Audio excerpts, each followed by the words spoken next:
پس اگر تم گھیر لیے جاؤ، فمستیسرا پس جو میسر ہو، من الہدی قربانی سے ذبح کر دو، ولا تہلکوا اور نہ تم منڈاؤ، رؤوسکم اپنے سروں کو، حتیٰ یہاں تک یبلغ الہدی پہنچ جائے قربانی کا جانور محلہ اپنے ٹھکانے پر، اپنے ذبح ہونے کی جگہ پر۔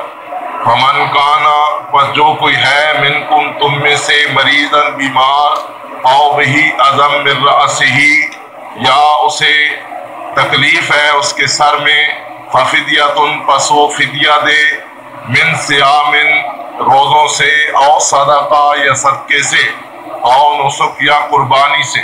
فَإِذَا أَمِنْتُمْ پس جب تم امن میں ہو، فمن تمتع پس جو فائدہ اٹھائے بالعمرۃ ساتھ عمرہ کے، الی الحج طرف حج کے، فمستیسر من الہدی پس جو میسر ہو قربانی کے جانور سے ذبح کر دو۔ فمن لم یجد پس جو کوئی نہ پائے قربانی کا جانور، فصیام پس وہ روزے رکھے، ثلاثۃ ایام 3 دنوں کے، فی الحج بیچ حج کے، وسبعۃ اذا رجعتم اور 7 روزے جب تم واپس گھروں کو لوٹ جاؤ، تلک عشرۃ کاملہ یہ ہوئے 10 پورے، ذالک یہ لمن واسطے اس شخص کے ہے، لم یکن نہ ہو اہلہ اس کا، حاضر المسجد الحرام رہنے والا مسجد حرام کا، واتقوا اللہ اور اللہ سے ڈرو، واعلموا اور جان لو، ان اللہ شدید العقاب بے شک اللہ تعالیٰ سخت پکڑنے والا ہے۔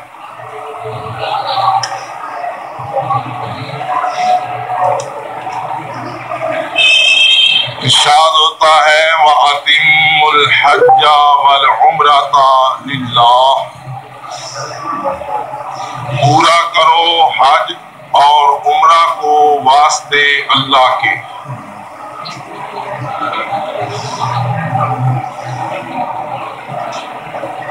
پورا کرو حج اور عمرہ کو واسطے اللہ کے،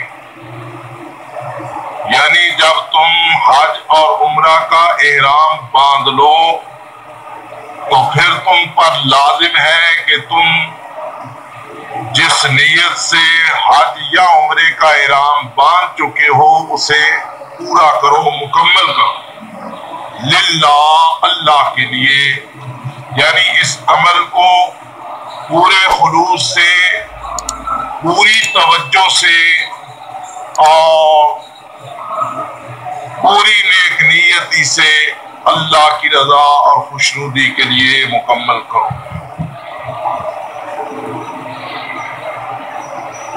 یار ایسے نہ کیا کریں، سبق میں خلل نہ، میرا آپ کو پتہ نہیں ہے، ذہن کا منتشر ہوتا ہے، بولتا میں ہوں، پیاس آپ کو لگتی ہے، ایسے نہ کیا کریں، ادب سے، احترام سے، توجہ سے، یہ خسر خسر ادھر ادھر یہ مت کیا کریں سبق کے دوران۔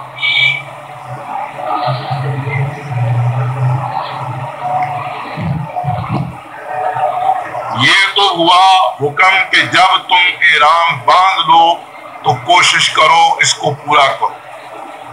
فَإِنْ أُحْصِرْتُمْ بس اگر تم گھیر لیے جاؤ، جیسا کہ کل میں نے عرض کیا حدیبیہ میں ہوا، یعنی کسی وجہ سے تمہارا سفر جاری نہ رہ سکے، حالت خوف ہے، حالت جنگ ہے، دشمن کے حملے کا خطرہ ہے، کوئی قدرتی اچانک ناگہانی آفت آ گئی جس کی وجہ سے، یا کوئی حادثہ درپیش آ گیا جس کی وجہ سے تم سفر جاری نہیں رکھ سکتے، تمہارا آگے بڑھنا ناممکن ہے،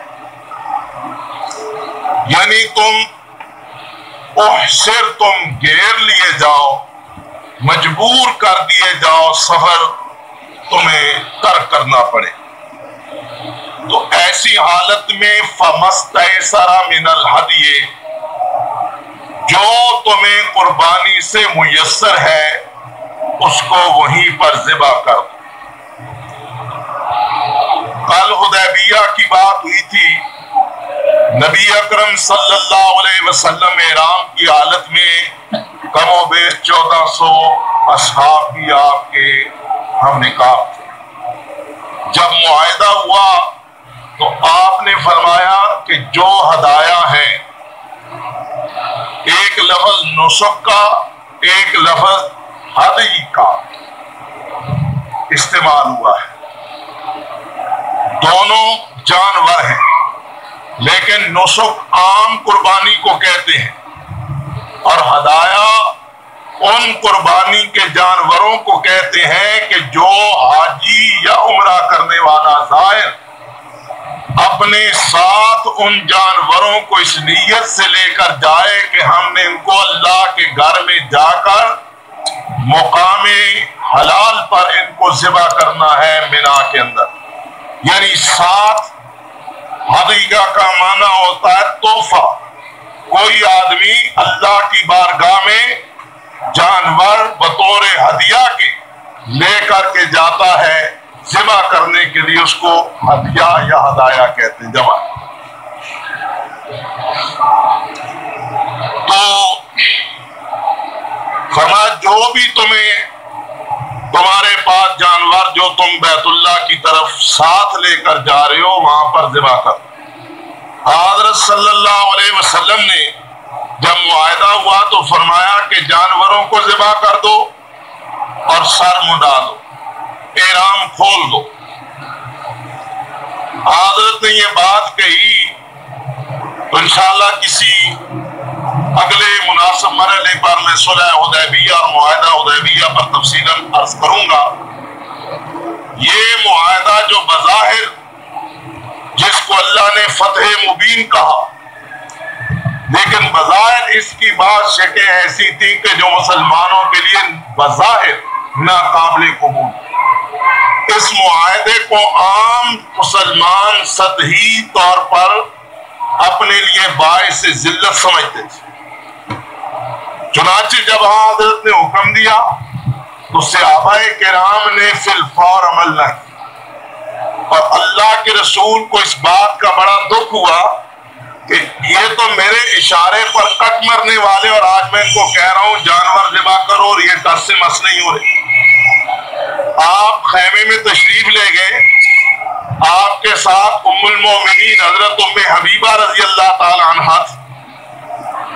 آپ نے فرمایا ام حبیبہ آج پتہ نہیں لوگوں کو کیا ہو گیا، میرے اشارے پہ جانیں قربان کرنے والے آج میں ان کو کہہ رہا ہوں جانور ذبح کرو، لیکن یہ لوگ ٹس سے مس نہیں ہوتے۔ انہوں نے مشورہ دیا یا رسول اللہ آپ کہیں نہ بلکہ آپ کریں، آپ کریں۔ یہ لوگ اس لیے انتظار کر رہے ہیں کہ شاید اللہ کی طرف سے کوئی رجوع کا حکم آ جائے اور ہمارے لیے آگے سفر کی اجازت مل جائے، یہ انتظار ہے۔ چنانچہ اس تجویز کے مطابق جب حضرت صلی اللہ علیہ وسلم نے جانور ذبح کیا تو صحابہ نے کہا کہ اب فیصلہ قطعی ہے جس میں کوئی تبدیلی نہیں ہو سکتی، لہذا سب نے جانور دیکھا دیکھی ذبح کیے اور وہیں پہ سر منڈا دی۔ تو مسئلہ یہ بتایا گیا پہلا کہ حج اور عمرہ کے سفر کے دوران کہیں دوران سفر تم روک لیے جاؤ اور تمہارا آگے بڑھنا مشکل بلکہ ناممکن ہو جائے تو پھر اگر تمہارے پاس کوئی قربانی کے جانور ہیں تم ان کو وہی ذبح کر دو، سر منڈا دو، احرام کھول دو۔ یہ ہے اس حالت میں کہ جب آدمی روک دیا جائے۔ اب آگے لا تہلکوا رؤوسکم سے لے کے فاذا امنتم، یہ دوسری کیفیت ہے۔ دوسری کیفیت کے لیے کہا گیا لا تہلکوا رؤوسکم، اگر تم گھیرے نہ جاؤ، تمہارا سفر جاری ہے، تو پھر تم اپنے سروں کو نہ منڈاؤ۔ احرام کی حالت میں بال کاٹنا یا منڈانا منع، نہ منڈاؤ اپنے سروں کو حتی یبلغ الہدی محلہ، یہاں تک کہ ہدایا تمہارے جانور اپنے حلال اور ذبح ہونے کے ٹھکانے پر پہنچ جائیں. یعنی تم حج کے لیے جا رہے ہو، تم مینا میں جب تم 10 تاریخ کو پہنچو تو 10 تاریخ کو مینا میں مقام مذبح ہے. یہ ہے ان کا ذبح ہونے کا مقام. یہاں ان کو پہنچ کے ذبح کرو، پھر اس کے بعد سر منڈاؤ. لا تحلقوا رؤوسکم، ذرا ترکیب ذہن میں رکھیں. لا تحلقوا رؤوسکم حتی یبلغ الہدی محلہ، نہ تم منڈاؤ اپنے سروں کو مگر اس وقت تک کہ تمہارے جانور اپنے ٹھکانے پہ پہنچ جائیں. فمن کان منکم مریضا او بہ اذی من راسہ، اب ایک مسئلہ یہ کہ بال نہیں کٹانے، منڈانے نہیں. حج کی 3 قسمیں ہیں. سب سے مشکل حج کی قسم حج قران ہے، جس میں حج اور عمرہ کا اکٹھا احرام باندھا جاتا ہے. عمرہ کرنے کے بعد احرام کھولنے کی اجازت نہیں، بال کٹوانے منڈانے کی اجازت نہیں. اسی احرام کی حالت میں احرام کی پابندیوں کے ساتھ حج تک کے وقت کا انتظار کرے، پھر حج کرے. حج کرنے کے بعد 10 تاریخ کو وہ قربانی کر کے سر منڈا کر احرام کی پابندیوں سے آزاد ہو. تو یہ بسا اوقات لمبا پیریڈ ہو جاتا ہے. مثلاً ایک آدمی رمضان میں جاتا، شوال میں جاتا ہے، تو اسے کم از کم 2-3 مہینے اسی احرام کی پابندیوں میں نہ وہ بال کٹا سکتا ہے نہ منڈا سکتا ہے. تو ایسی حالت میں اگر کسی آدمی کے سر میں تکلیف ہو یا بیمار، حدیث میں آتا ہے کہ ایک صحابی حضرت صلی اللہ علیہ وسلم کے دوران شریک سفر تھے، نام تھا کعب بن عجرہ رضی اللہ تعالی عنہ. یہ بھی قارن تھے، حج قران کرنے والے تھے.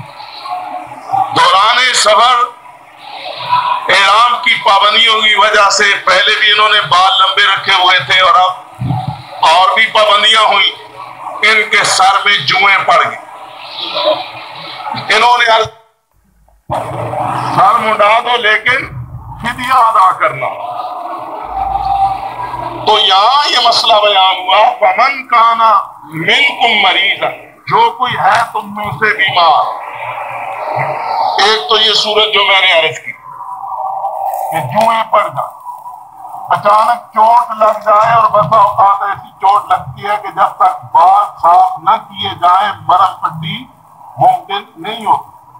یا بعض آدمی سر درد یا گرمی کی شکایت کی وجہ سے اپنے سر پر بال برداشت نہیں کر سکتے.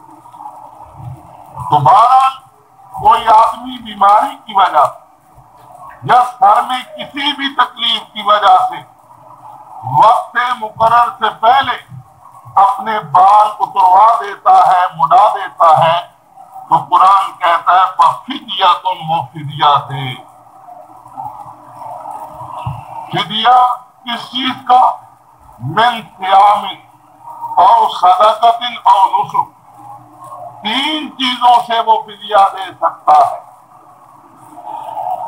حج کیا ہوا ہے جی آپ نے؟ مسئلے کا پتہ ہے اس کا؟ نہیں پتا. اس مسئلے کا نہیں پتا. حاجی یہی ہے کہ یہاں سے چلا جائے، ہاتھ ڈال کے مٹھائی کھائے، وہاں دھکے کھاتا پھرے اور وہاں سے شاپنگ کر کے واپس آئے. بہت کم لوگ ہیں کہ جن بیچاروں کو حج کے مسائل کا پتہ یا سمجھ ہوتی ہے.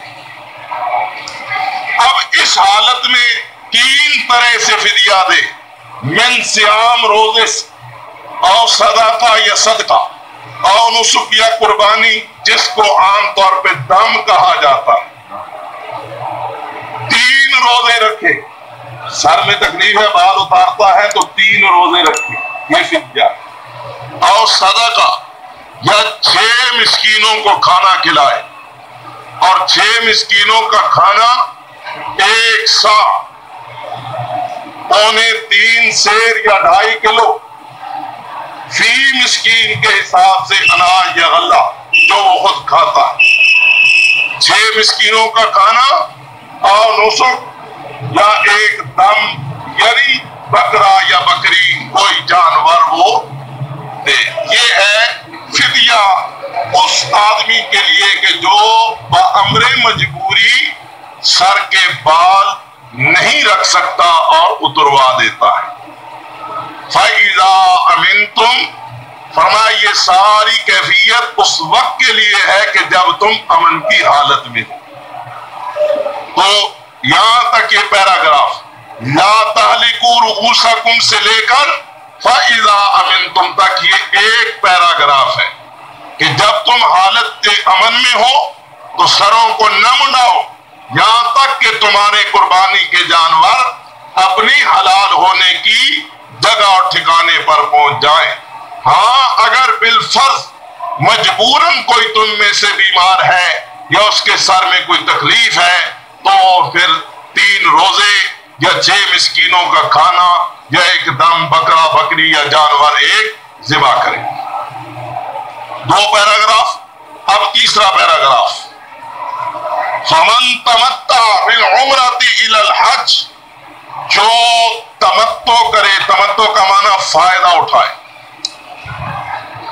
بالعمرۃ الی الحج، 7 عمرہ کے طرف حج کی۔ حج کی 3 قسمیں ہیں، حج تمتع، حج قران اور حج افراد۔ تمتع، حج تمتع یہ سب سے آسان اور افضل قسم ہے حج کی۔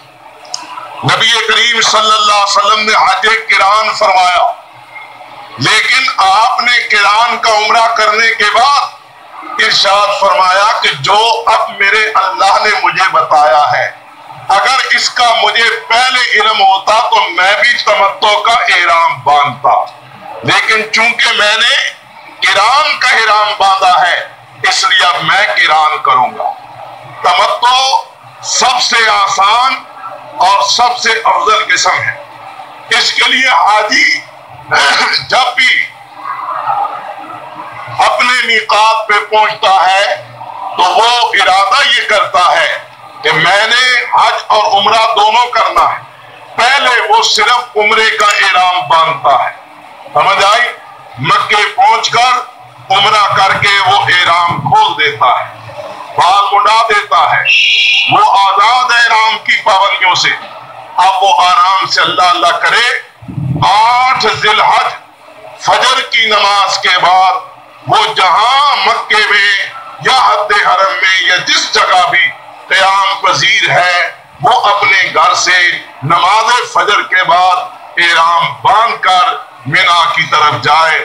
8، 9، 10 یہ 3 تاریخیں مینا، مزدلفہ، عرفات میں گزار کے وہ 10 تاریخ کو یعنی شیطان کو کنکر لگا کر جانور ذبح کر کے احرام کھول کے آزاد ہو جائے گا۔ یہ حج بھی اس کا ہو گیا اور عمرہ بھی ہو گیا۔ یہ ہے تمتع جس کے اندر ایک سفر میں وقفے سے حج اور عمرے دونوں کا انسان فائدہ سمیٹتا ہے۔ حج قران کے بارے میں نے ابھی بتایا کہ حج قران وہ ہے کہ جس میں آدمی میقات پہ پہنچ کر احرام باندھتا ہے، لیکن اس کی نیت یہ ہوتی ہے کہ میں حج اور عمرہ دونوں کے لیے احرام باندھ رہا۔ وہ جا کے پہلے عمرہ کرے گا، لیکن قارن ہونے کی وجہ سے وہ عمرے کے بعد احرام کھولنے کا مجاز نہیں، وہ احرام میں رہے گا اور احرام کی پابندیوں کو اس پر لاگو سمجھا جائے گا۔ کہاں کہ وہ حج کرے اور 10 تاریخ کو احرام کھول کے آزاد ہو، یہ حج قران ہے، قارن ہے۔ حج مفرد یہ ہے کہ کوئی آدمی عمرے کا نہ فقط حج کا احرام باندھے اور وہ میقات پہ پہنچ کے حج کا احرام باندھتا ہے، وہ مکے جا کر بیت اللہ کی زیارت کرتا ہے، مکے میں احرام کی حالت میں رہتا، عمرہ نہیں کرتا، وہ صرف حج ہی کرتا ہے، 10 تاریخ کو آزاد ہوگا. یہ ہے حج مفرد، یعنی تنہا حج، مفرد حج. یہ 3 قسمیں. یہاں جس قسم کا بیان ہوا ہے فمن تمتع بالعمرۃ الی الحج، جو فائدہ اٹھائے 7 عمرہ کے طرف حج کے، فمستیسر من الہدی، اسے جو بھی میسر ہے قربانی سے اسے ذبح کر دے. یعنی جو شخص حج تمتع کے لیے جاتا ہے، جو اسے میسر ہے قربانی سے اسے ذبح کر دے.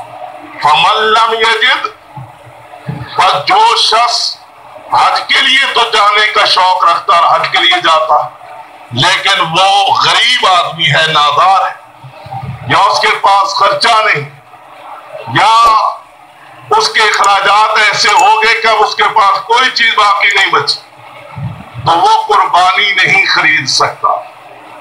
اسے کیا کرنا چاہیے؟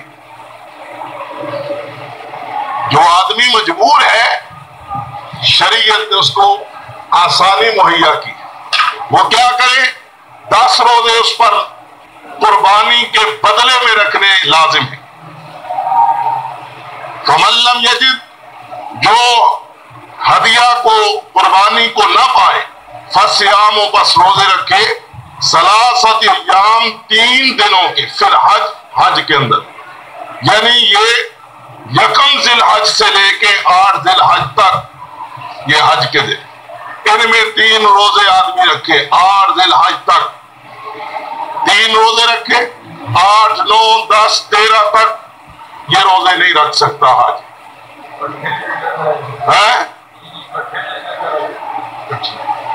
یہ کوئی ضروری نہیں ہے، نہ پابندی لگائی گئی ہے. البتہ بہتر متواتر اور مسلسل کو، لیکن پابندی کوئی نہیں ہے کہ ہم کسی شرعی ضابطے کی وجہ سے پابند کریں. ایسا ضابطہ ہمارے پاس نہ ہے، نہ قرآن نے ذکر کیا. دو، فصیام 3 ایام فی الحج، حج کے دنوں میں 3، لیکن وَالسَّبْعَةٍ إِذَا رَجَعْتُمْ، جب تم گھروں کو واپس آ جاؤ تو گھر آ کے 7 اور رکھ لو. تِلْكَ عَشَرَةٌ كَامِلَةٌ، 3 وہ اور 7 یہ پورے ہو گئے 10. عشرۃ کاملہ، 10 ہو گئے پورے. بعض نے کہا کہ یہ کاملہ کا جو لفظ ہے، یہاں 10 ہی کافی تھا، یہ 10 ہے. کاملہ کہا کہ یہ 10 پورے کرنے، اگر یہ پورے نہ ہوں گے تو وہ جو آسانی اور رعایت ہے اس کا حق تم نے ادا نہیں کیا. بعد نے کہا اس کاملہ سے مراد یہ کہ ادھر تمہارے 10 روزے پورے ہو گئے اور قربانی نہ کرنے کا ان 10 روزوں کی وجہ سے تمہارا ثواب بھی کامل ہو گیا. اس ثواب میں کوئی کمی نہ سمجھو کہ ہم نے 10 روزے رکھے تو ثواب نہیں ملے گا، ثواب ملے گا. لیکن من لم یجد ہے، یہ نہ ہو کہ جی ٹیپ ریکارڈ خریدنی ہے لہذا قربانی نہ کروں، 10 روزے رکھ لوں گا، یہ کام کا یہ نہیں. من لم یجد، جو نہ پائے، یعنی اس کے پاس قوت نہیں ہے، طاقت نہیں ہے، مجبور ہے، اللہ نے اس کو اس مجبوری سے استثناء بخشی ہے. ایک اور بات، ذالک لمن لم یکن اہلہ، یہ واسطے اس شخص کے ہے کہ جو نہ ہو اہلہ، اہل اس کا، حاضر المسجد الحرام، مسجد حرام کا رہنے والا. یعنی یہ حج تمتع اس شخص کے لیے ہے کہ جو حد حرم سے باہر کا رہنے والا. جو اندر کا رہنے والا ہے وہ تمتع کا احرام نہیں باندھ سکتا، جو حد حرم کے اندر رہنے والا، کیونکہ اس کے لیے کوئی ایسی مشقت، کوئی ایسی دقت نہیں ہے. لہذا فرمایا ذالک، یہ لمن واسطے اس شخص کے ہے، یعنی تمتع، لمن لم یکن، جو کہ نہ ہو، آلہ اس کا آل یعنی اس کا گھر، حاضر المسجد الحرام رہنے والا مسجد حرام کا. یعنی یہ باہر سے آنے والے لوگوں کے لیے آسانی ہے کہ وہ بیچارے روز روز آ نہیں سکتے، لہذا ان کو ایک ہی سفر میں یہ سارے فوائد اللہ تعالیٰ عطا کر رہا ہے. لیکن جو لوگ وہاں رہنے والے ہیں ان کا قربت کی وجہ سے، ہمسایہ ہونے کی وجہ سے، نزدیکی ہونے کی وجہ سے حق ہے کہ وہ بار بار اللہ کے گھر میں حاضر ہو، تاکہ وہ اس قربت سے زیادہ متمتع ہو سکے، فائدہ اٹھا سکے، اور اللہ کے گھر کی رونق بھی زیادہ قائم رہ سکے۔ واتقوا اللہ، فرمایا دیکھو یہ ہم نے تمہیں اپنی حدود قیود احکام بتا دی، آگے بھی آ رہے ہیں مزید۔ واتقوا اللہ، اللہ سے ڈرو، اللہ سے ڈر کر اللہ کے حکموں کو سمجھو اور ان پر عمل کرو۔ وَاعْلَمُوا، خوب جان لو، ان اللہ شدید العقاب، اگر تم نے اللہ کی نافرمانی کی تو اللہ کی پکڑ بھی بڑی سخت ہے۔ خوب جان لو، اللہ سے ڈرو اور خوب جان لو کہ اللہ کی پکڑ بھی بڑی سخت ہے، لہذا تم اللہ کے بندے بن کر اللہ کے احکام، اللہ کی حدود کو ملحوظ رکھو، اور کہیں بھی اپنی مرضی اور خواہش سے اللہ کی حدوں کو پامال نہ کرو، ان سے تجاوز نہ کرو۔ وَأَتِمُّوا الْحَجَّ، اور پورا کرو حج کو، وَالْعُمْرَةَ، اور عمرہ کو، للہ، واسطے اللہ کے۔ فَإِن، پس اگر احصرتم، روک لیے جاؤ تم یا گھیر لیے جاؤ تم، فَمَسْتَيْسَرَ، پس جو میسر ہو، من الہدی، قربانی سے ذبح کر دو، وَلَا تَحْلِقُوا رُؤُوسَكُمْ، اور نہ تم منڈاؤ اپنے سروں کو، حتیٰ یہاں تک یبلغ الہدی محلہ، پہنچ جائے قربانی کا جانور اپنے ذبح ہونے کے ٹھکانے پر۔ فَمَنْ كَانَ مِنْكُمْ مَرِيضًا، پر جو کوئی ہو تم میں سے بیمار، أَوْ بِهِ أَذًى، یا ساتھ اس کے تکلیف ہو، مِنْ رَأْسِهِ، اس کے سر میں، فَفِدْيَةٌ، پس وہ فدیہ دے، من صیام، روزوں سے، او صدقہ، یا صدقہ سے، او نسک، یا قربانی سے، یعنی جانور دم۔ فَإِذَا أَمِنْتُمْ، پر جب تم حالت امن میں ہو۔ وَمَنْ تَمَتَّعَ، پر جو فائدہ اٹھائے، بالعمرہ، ساتھ عمرہ کے، للحج، طرف حج کے، فَمَسْتَيْسَرَ، پس جو میسر ہو، من الہدی، قربانی سے، اسے ذبح کر دے۔ فَمَن لَّمْ يَجِدْ، پر جو نہ پائے قربانی کا جانور، فَصِيَامُ ثَلَاثَةِ أَيَّامٍ، پس وہ روزے رکھے 3 دن، فی الحج، بیچ حج کے، وَسَبْعَةٍ، اور 7، اِذَا رَجَعْتُمْ، جب تم واپس گھروں کو لوٹاؤ، تِلْکَ عَشَرَةٌ کاملہ، یہ ہوئے پورے 10، ذَلِکَ، یہ یعنی تمتع، لمن، واسطے اس کے ہے، لم یکن، نہ ہو، اہلہ، اہل اس کا، حاضر المسجد الحرام، رہنے والا مسجد حرام کا، یعنی حد حرم کا۔ واتقوا اللہ، اللہ سے ڈرو، وَاعْلَمُوا، اور خوب جان لو، ان اللہ شدید العقاب، بے شک اللہ تعالی سخت پکڑنے والا ہے۔